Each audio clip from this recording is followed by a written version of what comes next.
Bismillahirrahmanirrahim. Assalamualaikum warahmatullahi wabarakatuh. Sahabat inspirasi, kita bertemu kembali pada bahasan judulnya sangat unik, ya. Ketika bohong tak menjadi munafik. Jadi ini seni berbohong yang diperbolehkan oleh ulama.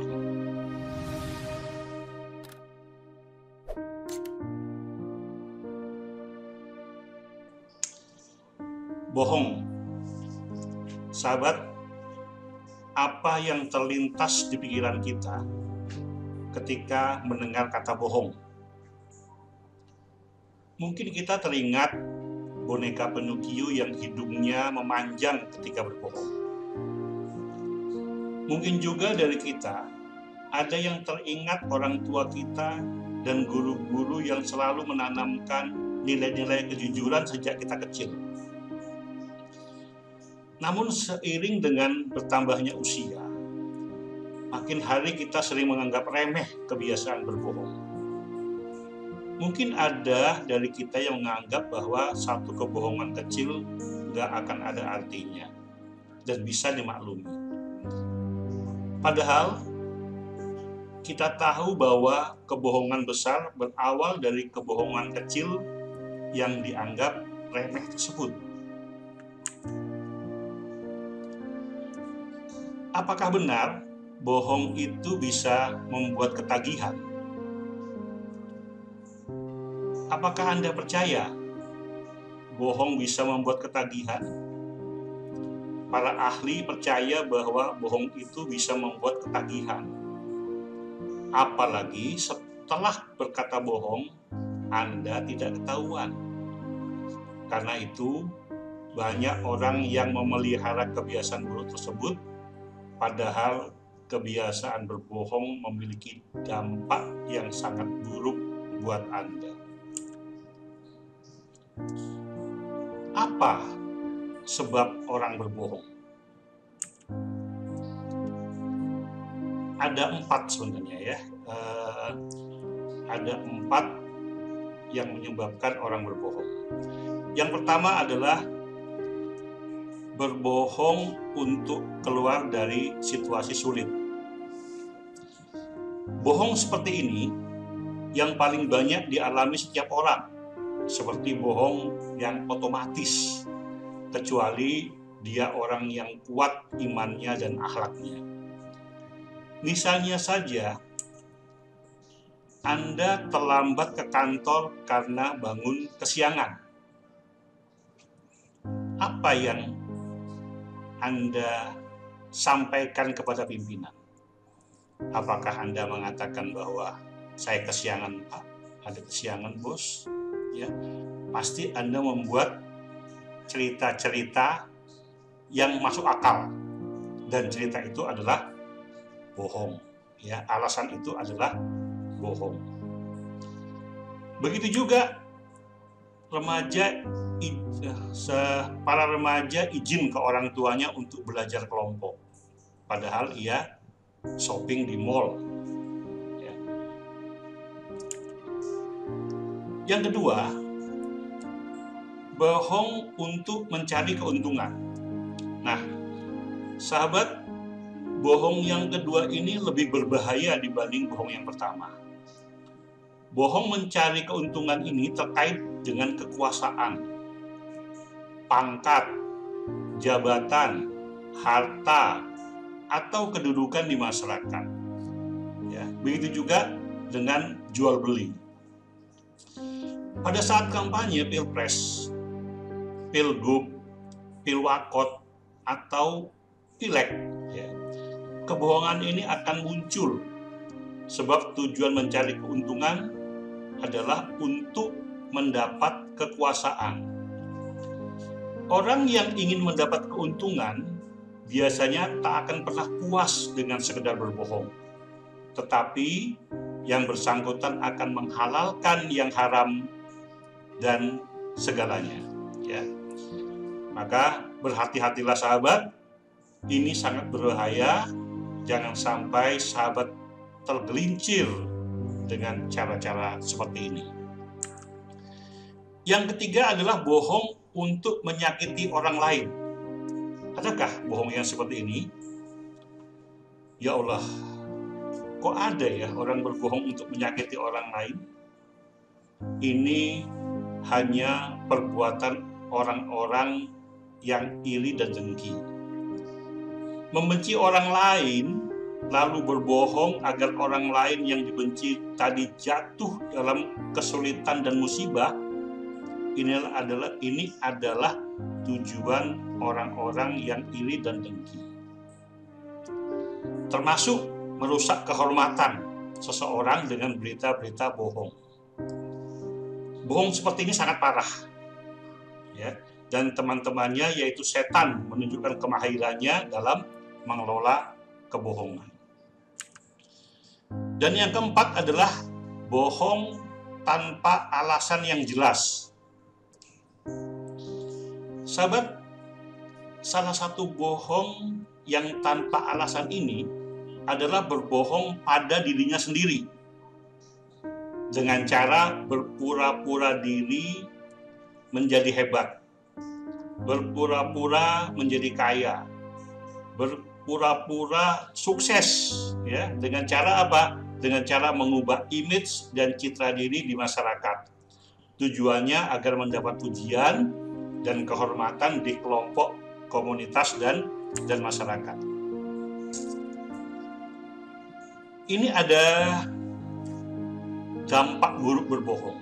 Ya, ini saya ambil dari blog Aku Pintar, ya, sebuah tulisan yang ditulis oleh Denny Purbowati yang berjudul 7 dampak buruk berbohong pada diri sendiri. Ya, ini menurut Denny Purbowati yang saya ambil di blog Aku Pintar. Ya. Jadi berbohong tanpa alasan atau berbohong kepada diri sendiri ini adalah pura-pura tampil sebagai orang sukses, orang hebat dengan hasil karyanya yang luar biasa. Ya, apakah benar demikian? Ya, tentu ini hanya sekedar berpura-pura saja. Hal ini kata Denny Purbowati tadi, ini bisa mengakibatkan yang pertama adalah menderita batin. Ya. Nah, orang yang menderita batin senantiasa berusaha menampilkan kesan yang bukan sebenarnya dapat membuat kita tak bahagia. Ya, saya ulangi, senantiasa berusaha menampilkan kesan yang bukan sebenarnya dapat membuat kita tak bahagia. Sahabat, kerap kali usaha untuk menampilkan kesan yang tak jujur tersebut disebabkan oleh keinginan untuk tampil sempurna. Ya, padahal tidak ada manusia yang sempurna. Semakin kita berusaha menutupi keadaan kita yang sebenarnya, semakin tak bahagia kita dibuatnya. Yang kedua adalah gagal mencapai tujuan. Ketika kita memiliki kekurangan, ya, misalkan pada saat tes masuk kerja, Anda tidak mempunyai ilmu yang dibutuhkan perusahaan, Anda tak perlu berbohong. Ya, lebih baik Anda katakan bahwa tidak begitu mahir dan siap untuk belajar intensif. Ya, sesungguhnya perusahaan itu sedang mempertes kejujuran dan antusiasme Anda dalam menghadapi tantangan. Jadi, bila Anda berbohong bahwa Anda menguasai ilmu tertentu, padahal sebenarnya Anda tidak menguasainya, ya itu akan berakibat buruk terhadap Anda. Ya, Anda sudah menceritakan hal bohong, ya, walaupun nanti ketika dites apalagi, ya, bisa menunjukkan hasil yang sebaliknya. Yang ketiga adalah, ya, dampak berbohong kepada diri sendiri tadi adalah tak merasa tenang.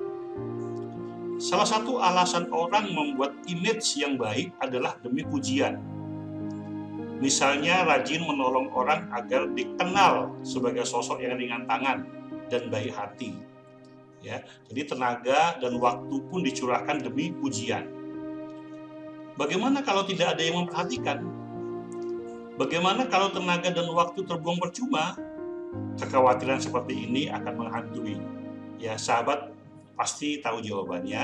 Ya, orang-orang tersebut tak merasa dirinya tenang.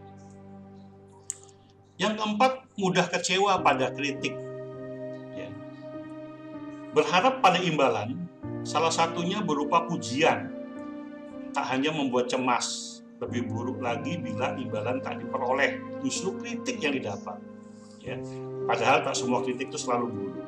Tapi kalau sudah mudah sakit hati dengan komentar yang sedikit saja tak mengenakan, hubungan kita dengan orang lain dapat terganggu.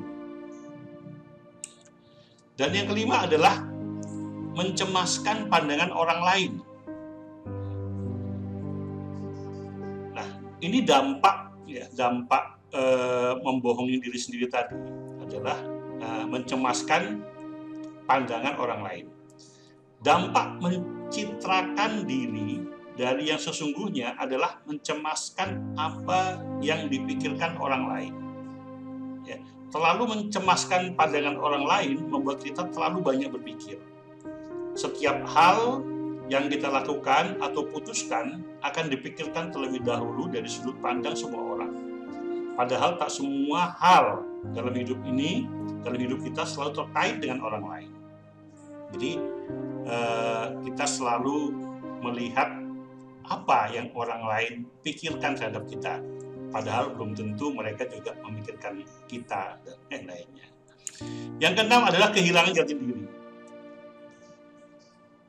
Karena terlalu peduli pada apa yang dipikirkan orang lain dan bagaimana mereka bereaksi, kita jadi lupa memikirkan diri sendiri.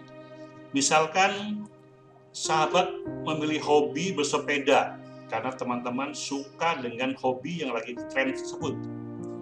Tapi bagaimana dengan diri kita sendiri? Apakah kita benar-benar suka bersepeda? Ya, bila sahabat selalu memikirkan orang lain, kita akan kehilangan kesenangan diri kita sendiri. Dan yang ketujuh adalah tak punya teman yang tulus. Ya. Menampilkan image yang tidak real, ya, yang tidak sebenarnya, sama dengan berpura-pura. Disadari atau tidak, kecurigaan semacam ini cukup meresahkan. Jika kita tidak tulus menjadi diri sendiri, bisa jadi kita memilih, ya, disadari atau tidak, untuk berada di tengah orang-orang yang juga tidak tulus. Jadi, bila Anda berpura-pura terhadap diri Anda sendiri, dan Anda juga memiliki teman yang sama, yang juga berpura-pura terhadap dirinya, ya, dengan demikian persahabatan itu bukan lagi persahabatan yang tulus. Itulah penyebab dan dampak berbohong. Itu masih dampak ringan. Dampak beratnya adalah berbohong dapat merusak diri sendiri, dapat merusak orang lain, dan dapat merusak sendi-sendi kehidupan di masyarakat. Pertanyaannya adalah, adakah dari kita yang mau dibohongi? Ini bahaya berbohong. Nabi bersabda, tanda orang munafik ada 3. Jika berbicara, ia berbohong. Jika berjanji, ia tidak menepatinya. Jika diserahi amanat, dia berkhianat. Ya, hadis riwayat Al-Tirmidzi. Bahaya berikutnya adalah Nabi bersabda, apabila seorang hamba berbohong, malaikat yang menyertainya akan menjauh sekitar 1 mil karena bau busuk perbuatannya. Ini juga dari hadis Al-Tirmidzi. Jika malaikat saja menjauh, sudah pasti setan mendekat dan merasa gembira. Ya, dan hari-hari orang yang berbohong adalah orang-orang yang dijauhi malaikat, ya, dan menjadi temannya setan. Yaitu bahayanya berbohong. Lalu masih ada kesempatan bagi kita untuk menghilangkan kebohongan. Sahabat, Nabi sangat membenci orang-orang yang berbohong. Namun sahabat, setiap ada kesempatan, maka bertobatlah.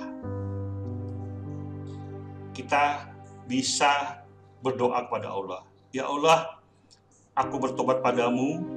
Ya Allah, ya, aku bertobat padamu ya Allah dari segala kebohongan.